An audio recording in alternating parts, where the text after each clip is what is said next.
যখনই স্টেডিয়ামে উপস্থিত দর্শকদের উদ্দেশ্যে হাত দেখান, ঠিক তখনই উন্মাদনা সৃষ্টি হয় গ্যালারিতে থাকা সমর্থকদের মধ্যে। বলতে গেলে অগোছালো বিপিএলেও যেন প্রাণের সঞ্চার করে চলেছেন তিনি। মিষ্টি হাসি এবং অমায়িক আচরণে ইতোমধ্যেই তিনি বাংলাদেশেও পেয়ে গেছেন ব্যাপক জনপ্রিয়তা। বলতে গেলে চলমান বিপিএলে সবটুকু আলোয় কেড়ে নিয়েছেন। কাজ করছেন চিটাগং কিংসের সঞ্চালক হয়ে। হ্যাঁ দর্শক, বলছি ইয়েশা সাগরের কথা। চলমান বিপিএল এর শুরু থেকেই ভাইরাল এই নারী সঞ্চালক। আসলে কে ইয়েশা, চলুন জেনে আসা যাক।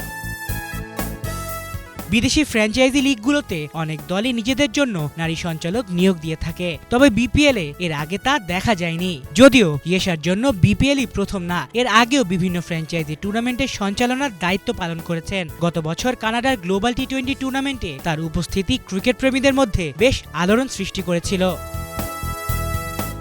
ক্রীড়া উপস্থাপনার পাশাপাশি ইয়েশা ফিটনেস সচেতনতার প্রচারে কাজ করেন এবং সামাজিক মাধ্যমে স্বাস্থ্য সচেতনতা নিয়ে মানুষকে প্রভাবিত করেন, যাকে ইংরেজিতে সোশ্যাল মিডিয়া ইনফ্লুয়েন্সার বলা হয়। তার এই উদ্যোগের ফলে বেশ কিছু খাদ্য ও পুষ্টিজাত ব্র্যান্ডের সঙ্গেও তার চুক্তি রয়েছে।